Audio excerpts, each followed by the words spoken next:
find a seat.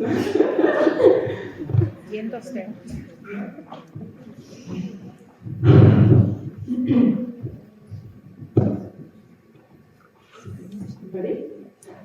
Great. Good morning, everyone. I hope you had a super nice sunny breakfast. And I'm very happy to host this session. So first I will introduce myself. My name is Louisa. I'm from Morocco, and I had a chance to study here in VNS a couple of years ago and graduate. And actually, when we were brainstorming about this session and to serve as also a closing speech for this Peace and Justice Conference, I remember one of the first morning assembly I had in VNS when I started the program. And it was held by my teacher, Svetlana, about Master Peace. And what was very interesting is that she was basically presenting us the concept, the community, but we just did not stop at the end of this hour of presentation. But a few days later, we went to Holstebro, a city close by, and we basically designed and painted the whole fresco with youngsters that we probably would have never met and worked with. So it was a very nice first introduction to also what it meant somehow to carry peaceful actions.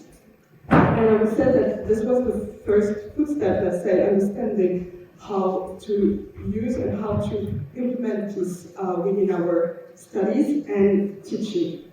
And I believe that beyond studying alternative pedagogy in VNS, I think this event, this annual event, is the best example and the best commitment that DNS is holding every year towards building peace, because this annual conference is not just for us students, but we also invite people to come, to talk, to spend time together, to get to know about peace building actions across the world, and to also understand that peace is not just a superficial statement, but it can have several shapes and several actions.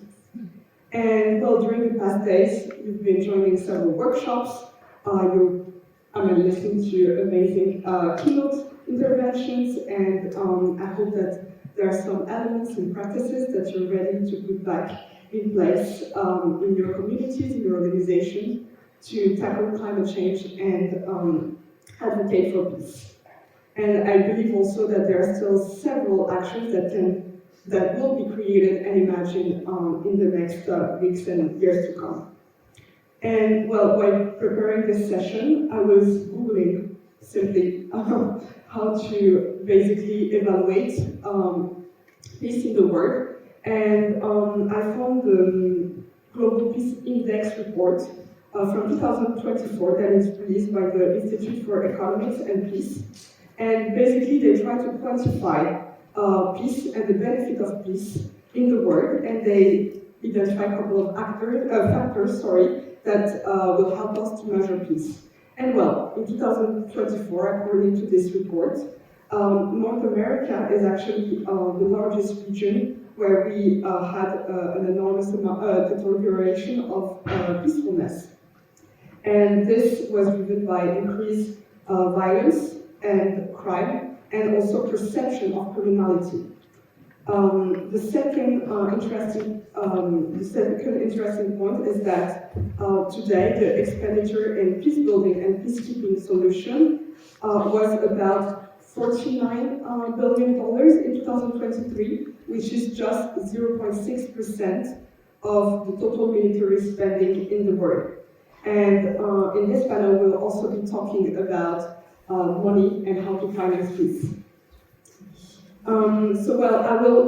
Today we're also supposed to have Corinne Lemain with us on this session, but as she couldn't come, I thought it would be anyway interesting to introduce a little bit of her work, so you could later on research a little bit more about what she's doing. So Corinne Lemain is a researcher, and she's focusing her studies on climate security and practices that affect the framing and implementation of climate investment in the Eastern Himalayas, so in Nepal and Myanmar, and how it interrelates to conflict dynamics around forest, water, and land. So yeah, don't hesitate to check out her work later on. And well, I'm very happy that we'll have a discussion of about an hour together with super cool panelists. You will also be invited to interact during this session, so keep your phone close and your any kind of technological device. You will be asked to comment or answer to a couple of questions during the next hour. So well, let's start. I'll ask the three of you to introduce yourself within 2 to 3 minutes, and then I'll start with the questions. Tamara? Good. Thank you so much for those introductory remarks. And good morning, everyone. It's really great to be with you all again this morning on this beautiful day in this beautiful place. So, my name is Tamara Lawrence. I'm a Canadian activist and academic and mother. And I'm also doing my PhD at the Vassili School of International Affairs at Wilfrid Laurier University on climate governance and geopolitics. And I care very much about peace for climate justice. Yeah. So, hello everyone, good morning. I'm Sabina Khatun. I'm from India. And I am a researcher. I'm a PhD student there and working on refugee education and citizenship in India. I'm using a ground theory methodology, and I have been in the field for more than 2 years, where I have been collecting data from 6 different refugee groups, which include Sri Lankan Tamil, Chakma, Pakistani Sindhi, and Tibetans, Afghani, Chins, and I have interacted with students and parents among refugees, and I also have a chance to interact with many advocates who are working in the field, journalists. So yeah, I do have many field experience in the field of refugees in India. So I will be reflecting on that when I'm talking about peace and conflict issues. Yeah. Yes.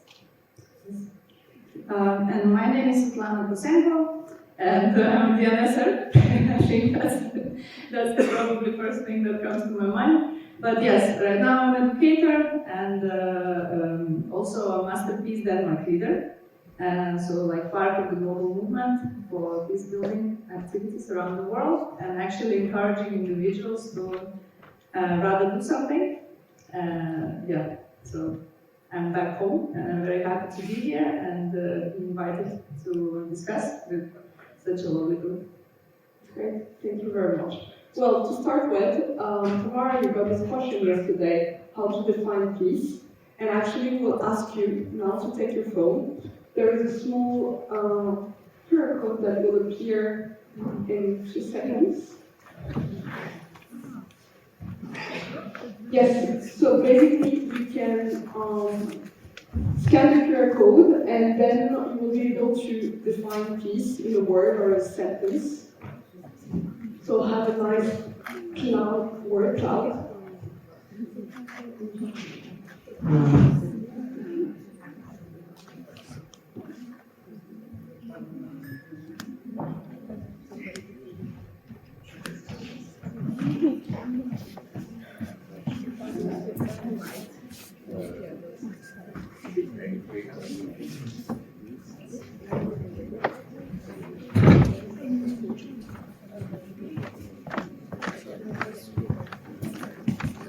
So we are having about 43 definitions of peace and justice. Nice.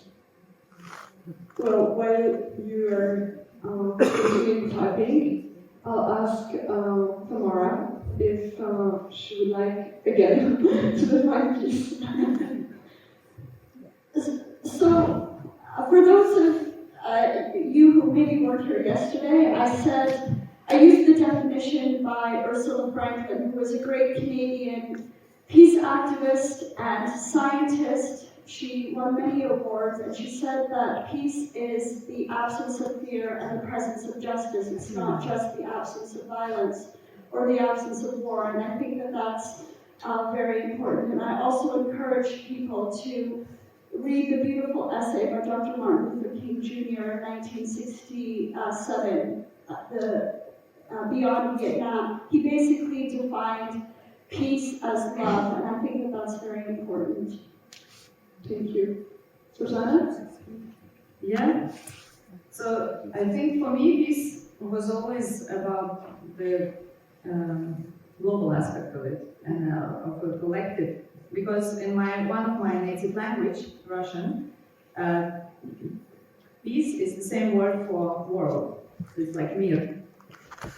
And I think it's that thinking stayed with me. So when I think of how to define peace, I see it more as an act of justice, restoration and movement. And all of that somehow is a verb rather than a noun. So I was wondering last days, how do we, say say the word peace, but with the kind of motion in it, with the sense of movement, because to peace it just sounds a little bit funny, isn't it? I'm pissing around, a little maybe off. And then I looked at some cultures and tried to investigate how people name peace in all around the world. And I was positively surprised that actually in many languages, definition of peace has this active, dynamic aspect in it, that it's something you practice, it's something it has to be present in your daily life.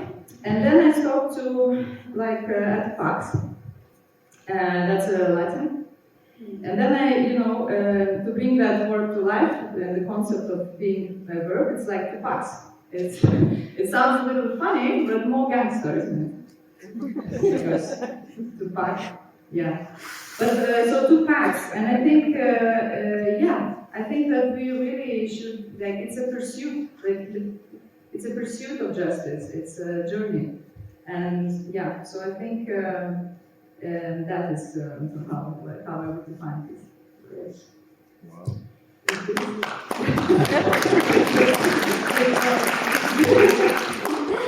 So,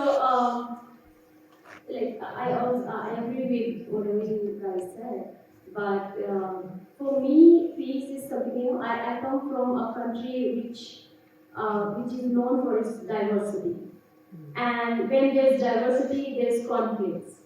So, and it goes against the peace. Many see it in that way.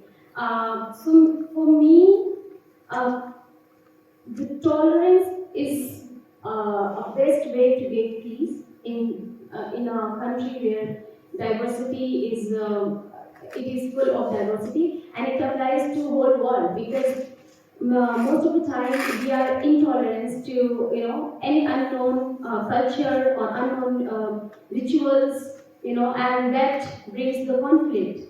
So I think the tolerance is something we can work upon to have a peaceful world.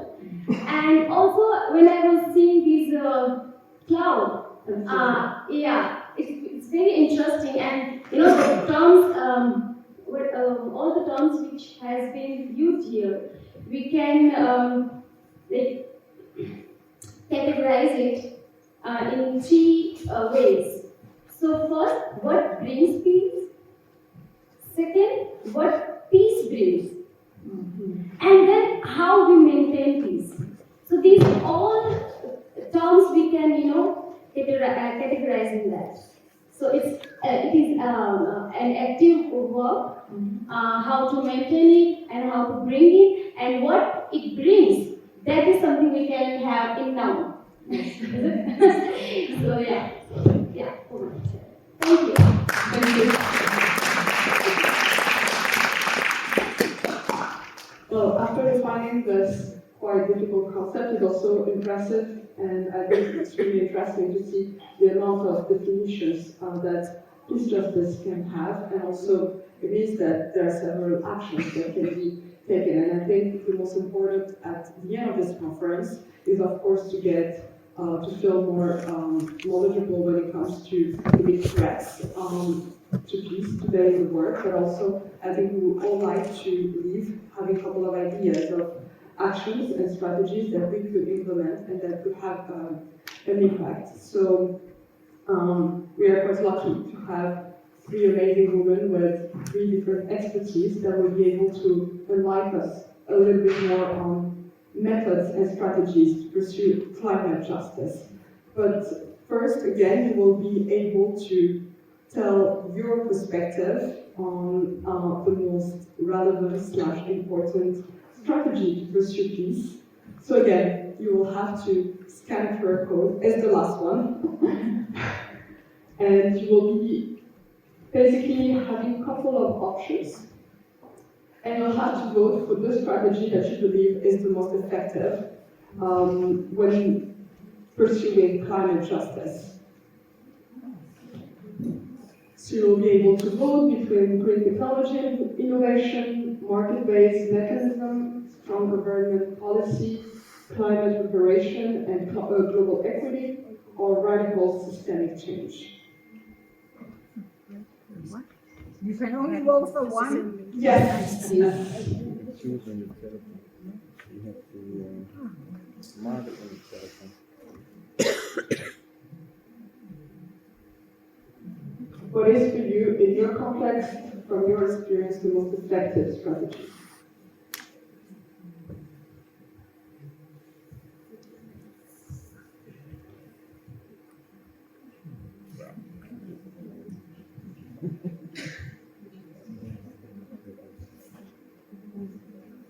If you don't mind to go a little bit down, because actually there is a last. Yes, green technology and innovation, let's see. Okay, for now, nobody is hearing this.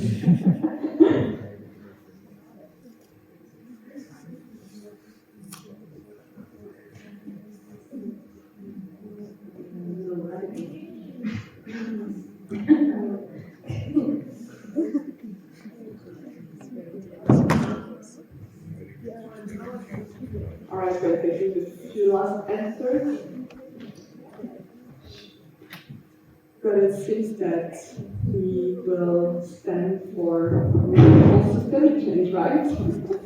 Well, Sabina, could you maybe tell us and also share with us a couple of examples and your experience in how peace building has been strengthening climate actions in India? Oh, yeah, climate action. Yes. So, very recent example. In India, like in my university, University of Hyderabad, it is from last month only. It is in news. Why? Because so the campus is full of jungle. It's 2,300-acre jungle, and we have some buildings in it to run the departments. And we have a huge wildlife in the campus, and so government wanted to sell 400 acres of the land, which is near to the University of Hyderabad. It's under that actually only. But then students started protest against it because we have wildlife there, and we don't want to lose it, and it is known for its climate. It's jungle and the wildlife we have, and it is one of its kind. You won't find any such campus in India. And then students started to protest. Initially, no one was listening, no one was caring about it. Then locals also joined it, and it became a movement. And then government has to, go back, and the auction was stopped. They started a bulldozer initially, but then they had to stop, and it was a winning movement for us. So I think this is something, if I can give example of, like, recent example is this, and there are other ways. I mean, many environment they plead in the High Court, and then High Court also, take intervention in there, and it immediately asked government to stop it. So I think it was a great movement, and also the cooperation of locals, environmentalists, advocates, and also local leaders. So I think cooperation for climate action is very important if we want to get a real peace and climate action. Yeah. Thank you. Thank you, Sabina. Yesterday, Tamara, you mentioned that you were part of several international conferences across the world, and I believe in your career you have been part of several negotiations. Is there some attempts of international peace program that were somehow very interesting, or somehow you put quite a lot of hope in some international agreements that have been signed or spoken into this during those international conferences?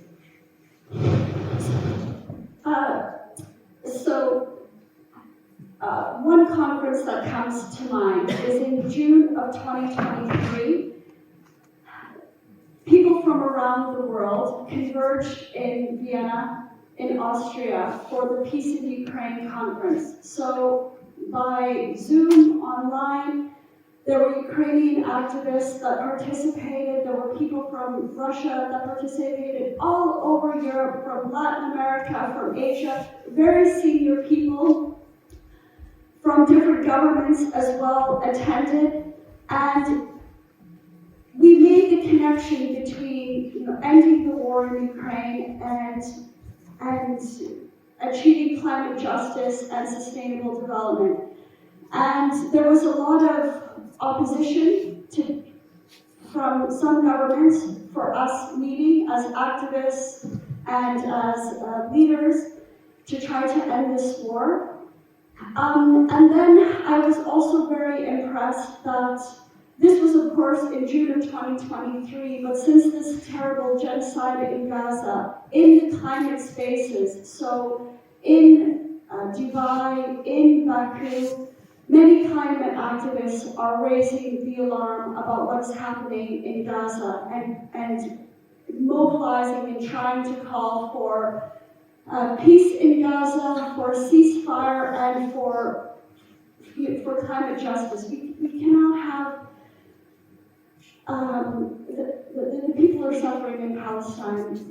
There is no sustainable development. There's no climate justice. There isn't no peace for them. So I'm very glad that climate activists are making these connections. The other thing that I want to say quickly is that this year is the 30th anniversary of the 4th Women's Conference.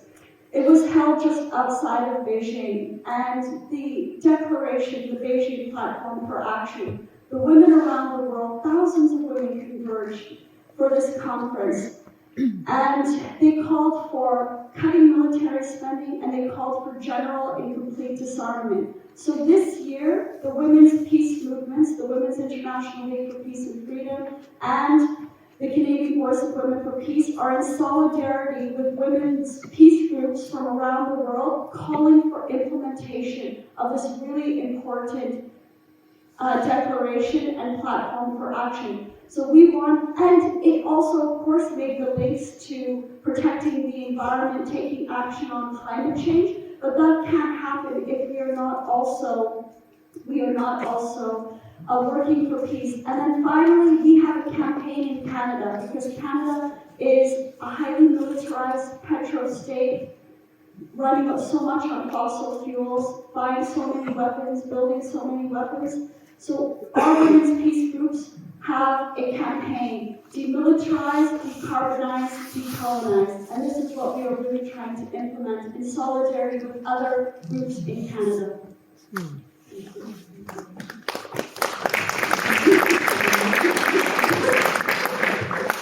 Well, it's like how to teach about peace.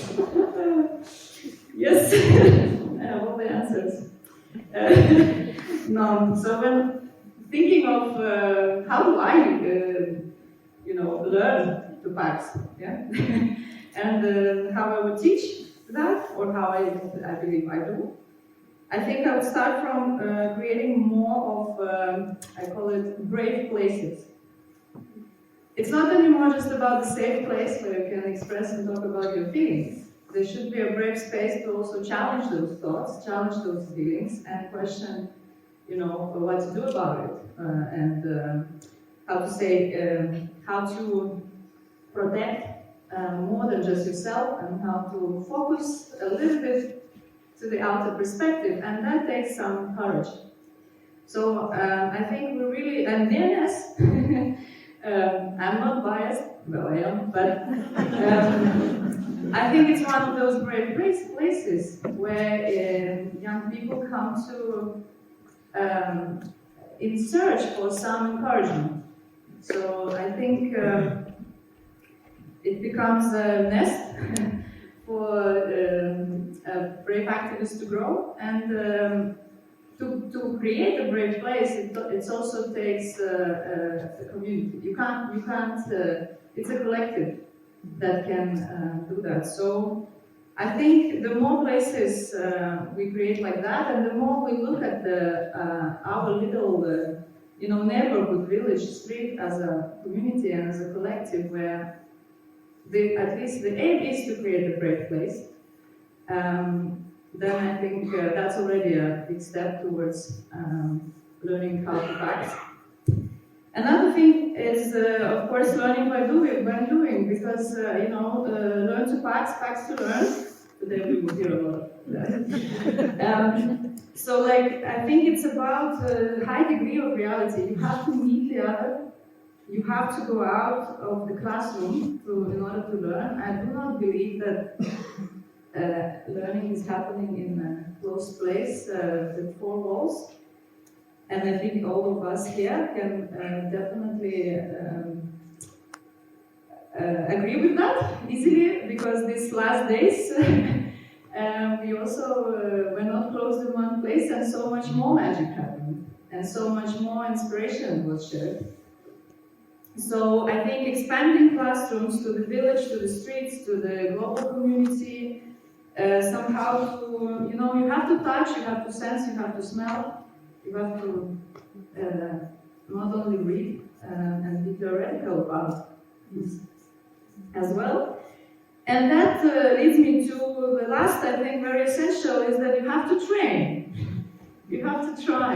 And I really agree with Dominic yesterday, who said that, it's not about being perfect in that, it's just doing that step to try to practice that and understand what it gives you, So this action that DNS joined long ago, actually, in 2017, so many years passed, but for example, Luis is still remembering it as something big, is because I think when you are invited and you join a collective that is trying to change something in their local area and trying to maybe support one or two, or maybe bigger group, you train to pass. You get a very hands-on experience that you can't unlearn that. It will stay with you, and I think that's the only way to be creative and be resilient and build trust in the community. So, and I think when we do that, we don't even need to explain why we need to teach people like this. And if any lesson or education will try to focus on that, I think we might dare to imagine and dare to hope, which I think is very needed if we want to pass. Thank you. I think it's absolutely amazing to have your three perspectives, but also that you are sharing three options and methodologies that have been working, strategies that are that could inspire many of us. Next question. Now that we've talked about how to do it and what could we do, I would like to come back to this number that is pretty terrifying. When we think that only 0.6%, that the budget for peace building represents only 0.6% of what is actually spent for the military today, well, I wonder how can we actually make sure that we do have proper funding mechanism for peace building organizations and projects. And I would like to ask you, Tamara, well, how much does it cost to do peace? And how can we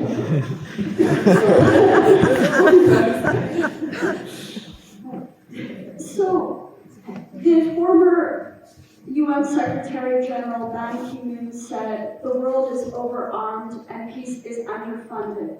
That's absolutely the case. So we know that the Stockholm International Peace Research Institute just came out with their 2024 report for military spending that showed we are now spending a record high of $2.7 trillion. So this is just, this is the money that we need for climate mitigation and adaptation, absolutely. But 20 years ago, in 2005, the UN Secretary General and the UN General Assembly created the Peace Building Commission. And in 2006, they established the Peace Building Fund. And at the time, the Peace Building Fund was just $250 million.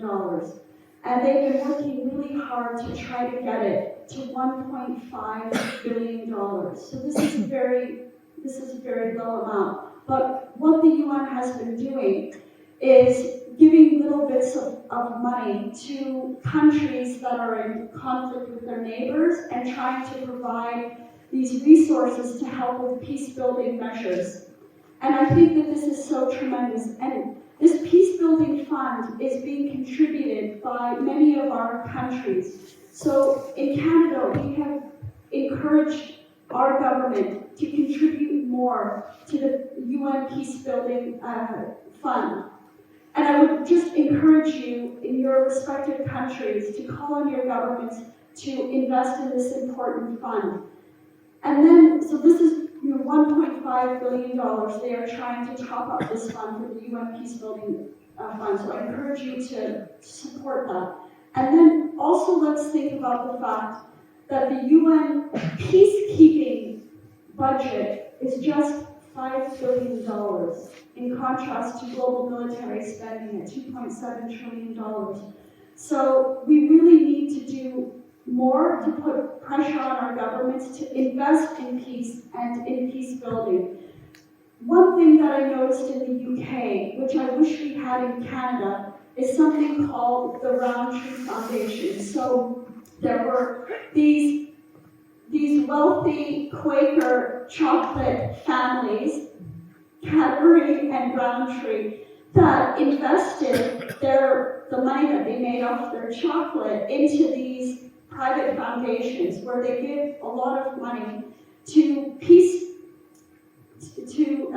campaigns, to peace groups in the UK. This is something that doesn't exist in Canada, but it is there in the UK. So for instance, Campaign for Nuclear Disarmament, Forces Watch, the Campaign to Abolish the Arms Trade, CAT, they are able to apply to these private foundations to get resources to help with their amazing campaign and to hire young people to be staff to work on all of this important peace work. So if you have of wealthy families that would like to do something good with their estates, get them to establish a private peace foundation to provide little bits of money, because little bits of money can really go so far to do peace work. So we need funding at the international level, at the national level, at the local level. We need investment in peace and in climate and environment. So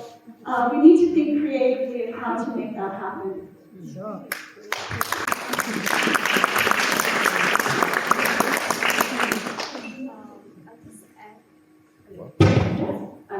So I'll just add to it.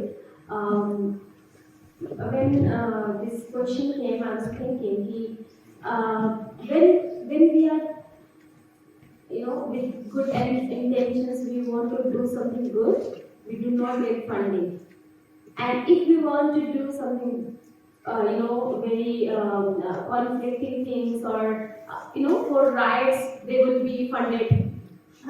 For military, they will be funded. But when you will ask for any peace movement or such any radical movement, there will not be any funding. So I won't say, we don't have. I come from a country where Gandhi was born, and he has been reference to many peace builders in the world, and still he has been used. But the thing is, in India we think that Gandhi has done the job, for a whole the generation, and now we don't need peace. So in schools you don't find any peace curriculum. Yeah, and even in the very recent National Education Policy 2020, it also does not talk about peace at all. It does talk about other components. It does talk about global citizenship education and other things, but it does not. That curriculum does not basically want to work for global peace, but they want their citizens to be fit in the global world. So, but yeah, there are NGOs, there are advocates, journalists, researchers who are coming up and working for peace. But of course, they are not called peace builders as such, but in their own role, they are doing their best to make peace.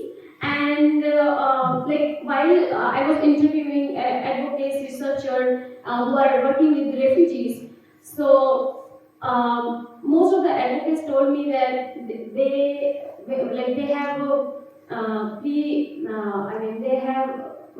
fighting for refugees, and without any money, there is no monetary support to them. Also NGOs, they are mostly dependent on the public funding, and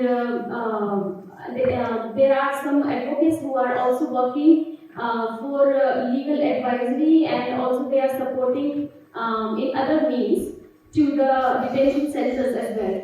But yeah, they do not have such funding, so it really takes, it is just their determination and courage to work in that field. So they are working, and they are hoping that maybe things will change and they will get a better world to live. Yeah, thank you. Thank you, Sabina. I actually have an extra question for you. Earlier, you were mentioning that one of the best methods of strategy to pursue peace and climate justice is cooperation. This is also a statement that you have made yesterday, Tamara. Could you, Sabina, give us an example of a situation in one of the settlement or refugee camps where you've been working, where somehow you managed to unite cooperation between people living there, between actors, and it can be between funders, organizations, between different partners, basically. So if I reflect on that, most of the NGOs, who are working, so they are not working in isolation. So, like any NGO, for example, when I was in Mewat, it's a district in Haryana, and there is a refugee, Rohingya refugee settlement. So we can't say it is a camp, because it's just a settlement, it's a place they are given to live for some time. And the NGO which works with them, it's Smile, Miles to Smile, they have cooperation with the locals over there who are living, and they have also talked to schools. Like, they do not have a proper mechanism to get admission in school. So what they do, they choose and they teach students for some time, and then they give exams and get admission in school. So it is a school, it is also local people, and they also work with the, in some or other way with government, in the name of, they can't say we want it for Rohingya refugees, but they say we want it to, it is also working with people affected by riots. So they managed to get some funding as well, and now they are building a school on their own with public funding and cooperation with locals. So the land is given by the locals, and funding is like public funding. So I think this is how, I mean, no one can work in isolation, and that's why they are working together. Yeah. Thank you. During the last 2 days, we've been part of several workshops where we had a chance to write poetry about peace with Vanessa. We've been having a speech of Dominic yesterday that was also promoting music, art as a tool for, well, radical change within our societies. And I would like to ask Svetlana how to inspire people. How did you inspire people, and how would you like to continue inspiring people to act for peace in the upcoming years? Because generations are changing, and I think, I mean, you've been always advocating for creativity, and well, I'm sure that also your teaching has been massively transformed. Wow, that's absolutely difficult to say. No, yeah, to inspire, to act. I do practice it, like, I think teacher is a lifestyle, like it's not a profession. And I do think that teaching is actually about making people, youngsters, now it's very important actually for the youth to believe that they can, rather than having a list of things they cannot. So I do think that that's really inspiring to actually be surrounded by people who believe you can, even if you don't know it yet. You know? Everybody? Yeah. So that's love, no? When you are, it's empowering. So I do think that that's really inspires, so it's like love, but it goes hand in hand with demand. And those who are in DNS, may laugh when they hear love and demand. It's a concept that, we repeat, but actually outside DNS, and now I'm for some years, as a graduate already, am outside this place. So I'm realizing that that's quite important, because yes, you say to the person that you can, but if you don't demand and help that person to have like the right challenges around him with love, then I think it's hard to continue. Then it can be very demotivating, because yes, I can, but what should I do and how do I do it? And when I should start and do it. And then we were talking about just now. I wanted to compliment because it's connected. We're talking about how much this costs, and of course it comes to the money, but I do believe that it's also cost time, commitment, and that's you choose how much you invest in that. Yeah? Like it's your own investment also, and that's what is fantastic to hear, that all those foundations were created by somebody, all those NGOs were, getting to know each other and working on different issues, because I think they are part of the same generation. And that's not anymore about young, old, Indian, American. It's not about that. It's about change generation, because we are here, working for the same task. And then I think the last but not least, what is really, at least what inspired me, is that to have some role models who are doing exactly that.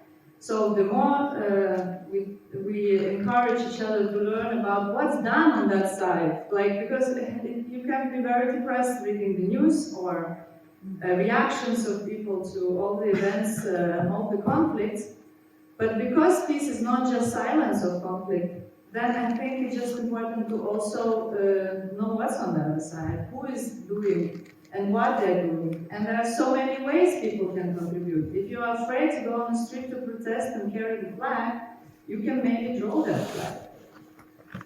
You can maybe come up with a poem that can be read by somebody else. So it's in the small steps, and I think if I reflect, of course there were teachers who inspired me. In DNS surrounding, we believe that everyone is a teacher. So when everyone will acknowledge that whatever I do, I kind of teach, we would have a very wonderful world. Yes. Thank you.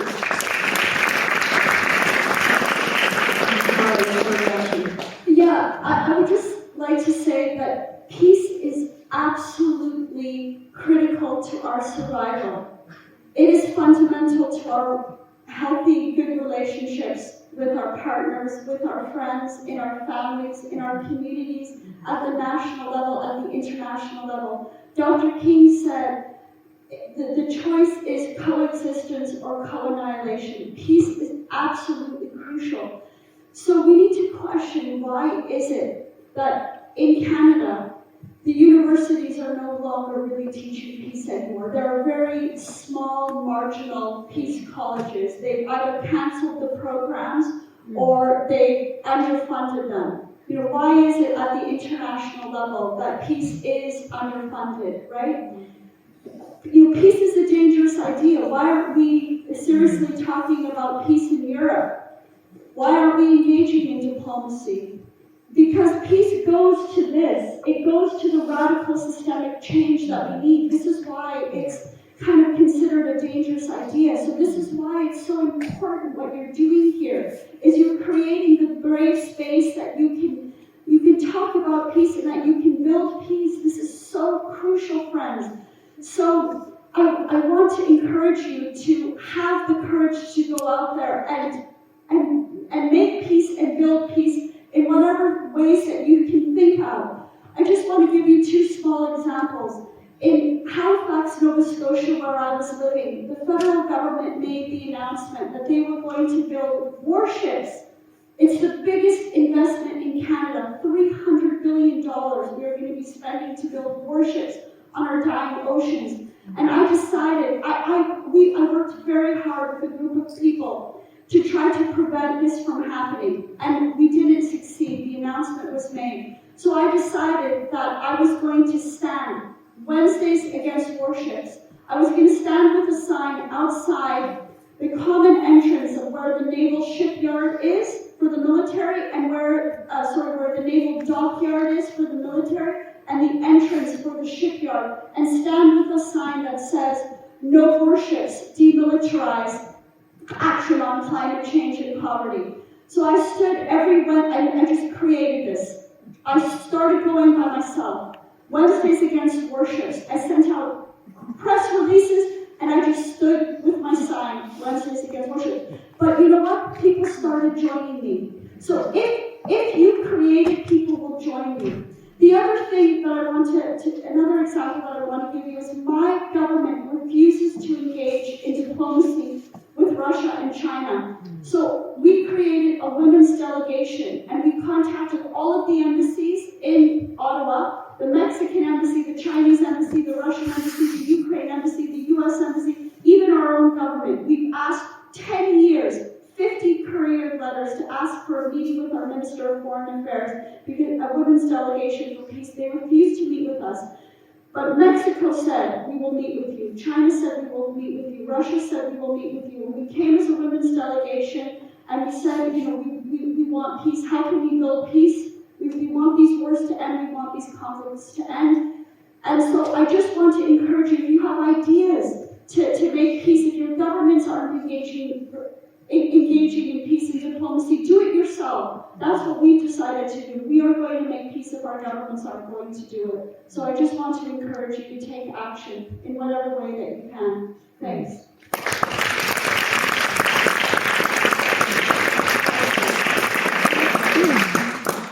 Let's conclude the session, and in order to I just wanted to. go ahead. So I have borrowed Silence of Conflict from you, Svetlana, and all levels, right, and radical.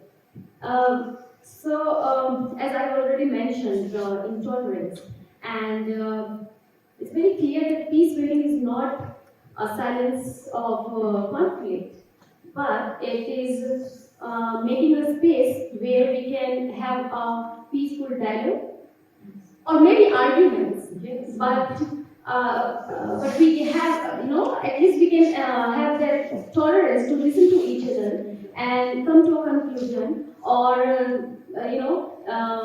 we can cooperate there, and maybe if we have some other ideas and we can have arguments, but then we have radical ideas and radical movements we can go for. So I think for me it is very important that we cannot work in isolation, I think, because like being in my field, I have experienced that.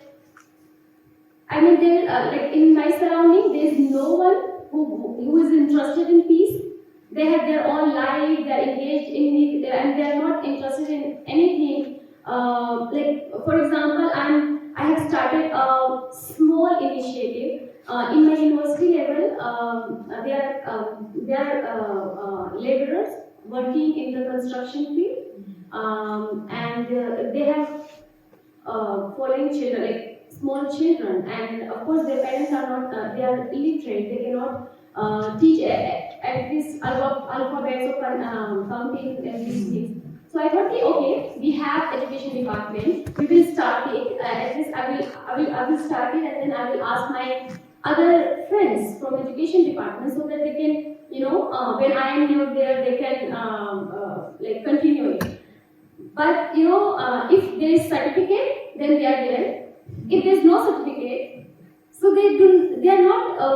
I don't know what education system has done to us. I mean, it is not encouraging us to do, as you said. I mean, there should be a space who in education, that it makes you brave or courageous, or think out of the box and think for the society.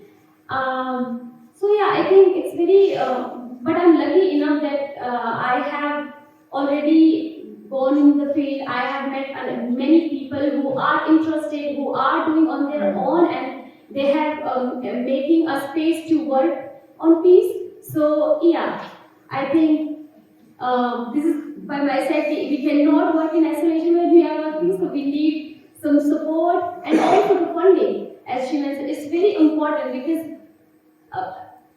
if we want to do something good and we are alone, we cannot do, like maybe one person can do for one. But if we want to do for more people, so we need more people. So it needs cooperation. So yeah, thank you.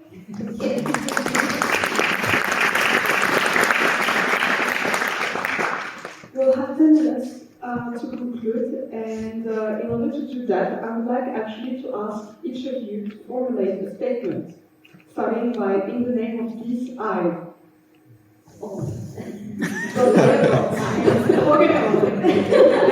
And I think it would be super nice also that you are thinking about one statement, and that next year, because I know that many of you will come back next year, we could reflect on the statement that we are making today, the engagement that we are taking for practicing peace and continuing supporting peace for peace actions, peace and climate actions until next year. So well, you will go first, and then we'll pass the mic, and it will be super nice if you're also sharing your statement. Who would like to go first? I prepared. I have Yeah, just a little. It will be a little poem, but yeah, just experimenting a little bit with myself lately. So, in the name of peace, I mend with truth. I speak with care. I sow the ground where hope can dare. But it's not to dream alone. It's to build a world with wounds made known.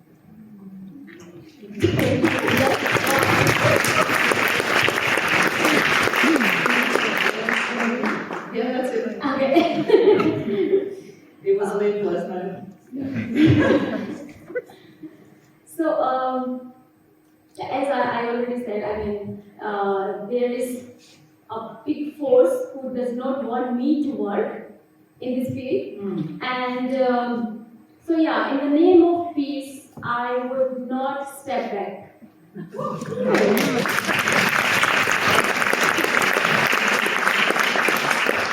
So, in the name of peace, I listen to others and I take action.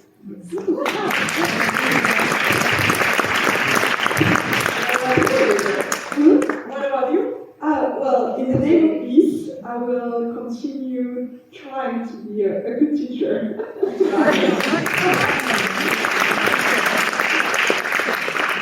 Who's next?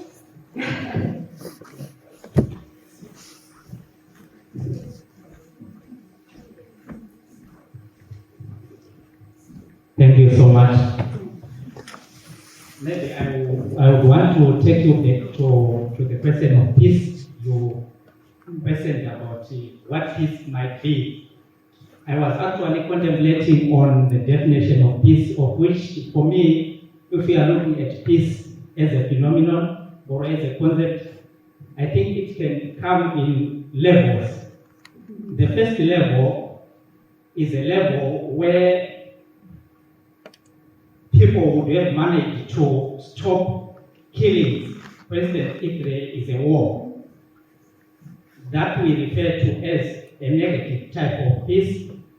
That does not promote love, that does not promote care, that does not promote tolerance, that does not promote positivity for each other, but people will be able to coexist or to live side by side. That is the first level of peace. Then the second level of peace, which is important for me, is a level where those who would have been fighting would have maybe experience the level where they will be able to say the perpetrators, those who have been perpetrating violence or those who have been perpetrating the war, should also be integrated into the community. Because very often, if you look around the world, you will see that if people have been perpetrating a particular conflict, it will be very difficult for the community to take them into the community. So they need to be integrated so that they will be able to interact with the victims. That is the second level, which for me is very important. And I would want to say, in the name of peace, I will always fight for love, care, tolerance, and positivity for each other. Thank you.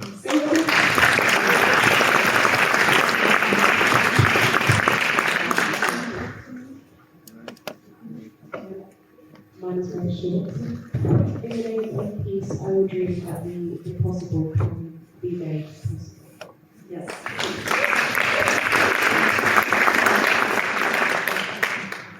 Hello. Hello. My name is Pia. I'm Danish, but I've been traveling a lot in my life. Recently came back from Angola after 14 years in Angola. And in the name of peace, I will keep on traveling. I will keep on meeting people from east and north and west and south. Thank you.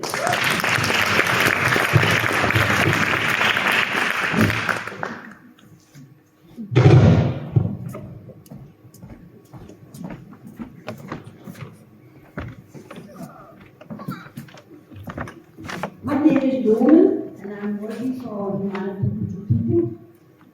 It's part of the group behind this whole thing is called the Teachers Group. So we have learned a long time ago that it's about teaching.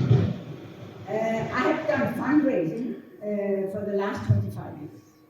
So I know a little bit about what Tamara is talking about, or how difficult it is to raise funds. And we have learned, we are working in 40 countries around the world, and in each country we have a group who does nothing but fundraising. So in the name of peace, In the name of peace, oh, I was supposed to speak about that. keep fundraising. Keep on fundraising. It takes a big effort, and you have to be a group, and you have to work work together and we have to receive them. Great.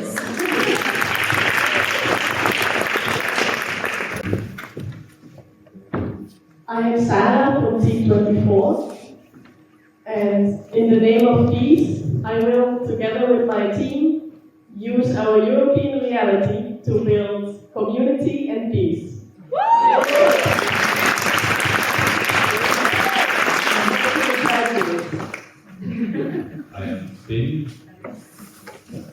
I have been from C25, and I mean the importance of believing is already been spoken about quite a bit, but in the name of peace, I will keep believing that I can make a difference. Yes.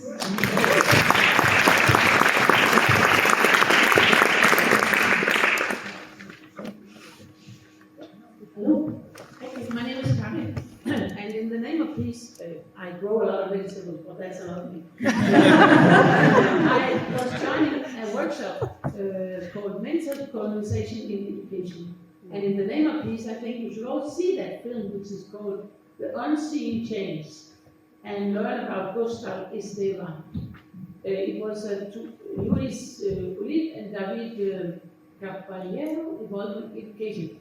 But it was very good information. They have been traveling around the world and watching how education is a mental colonization all over the world. We're going to learn the same things everywhere and why.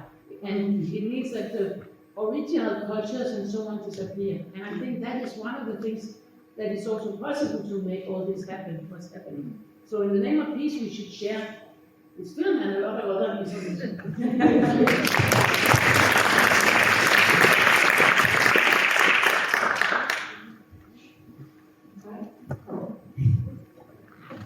I'm Amaya.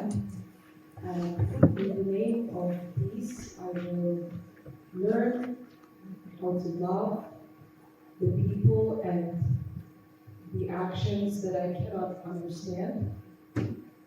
And I will give my love to the people for pushing for destruction and for money, because I don't think they have considered love in their strategies.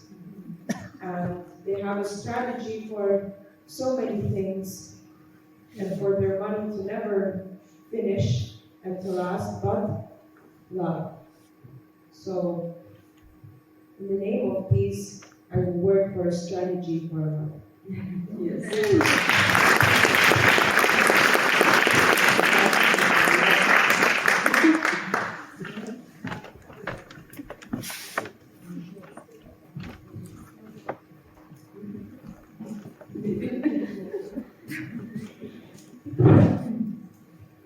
Yes, in the name of peace, we should mobilize a world movement of peace schools, and they should have their own banner to raise every day.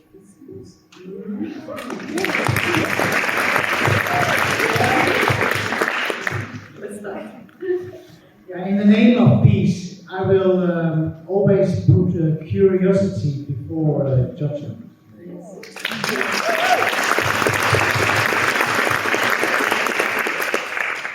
I also have something. In the name of peace, I will continue educate myself. In the name of peace, I will embrace difference.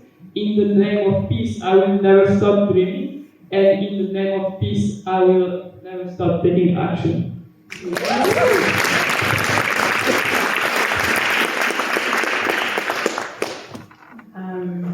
Hi everyone. I don't think I managed to talk to all of you, even though I tried to be around. My name is Annika, and I work and live here in Finland. I work as a teacher or headmaster of the BNS. So I want to just take this little opportunity to say thank you all for joining in. Thank you for contributing. Thank you for bringing yourselves into making these days into what they have been. We appreciate it a lot. And I want to say thank you to all of our students and all the volunteers who made it happen. I think they've done great.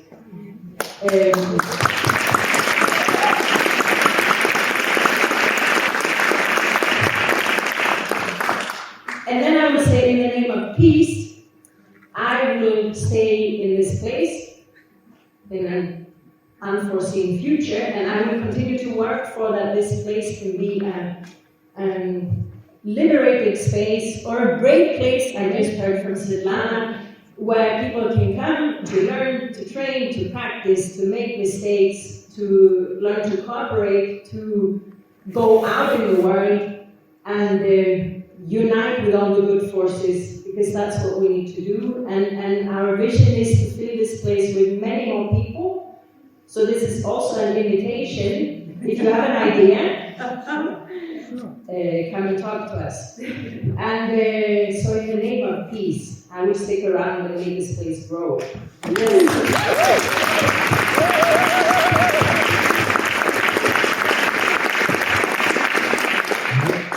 I'm Ronald from Team DNS, and in the name of peace, I will trust, I will keep an open mind to learn new stuff, and I will keep on learning.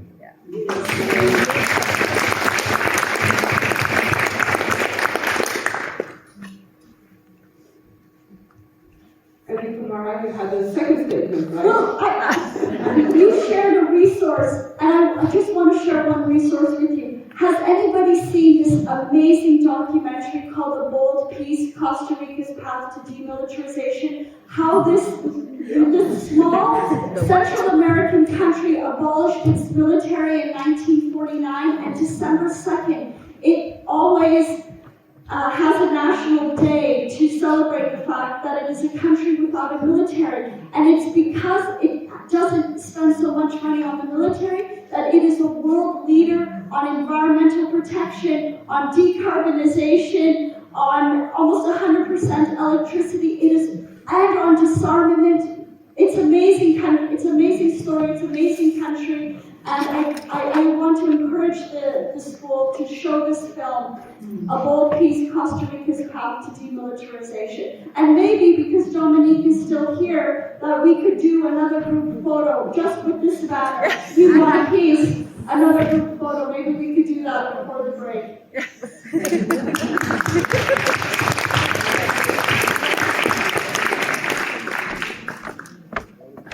Is there a last statement?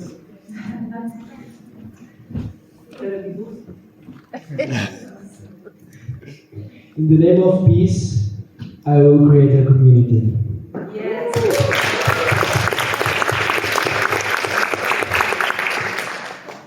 So now we'll invite you to stand up, and then we'll clap for the three amazing ladies.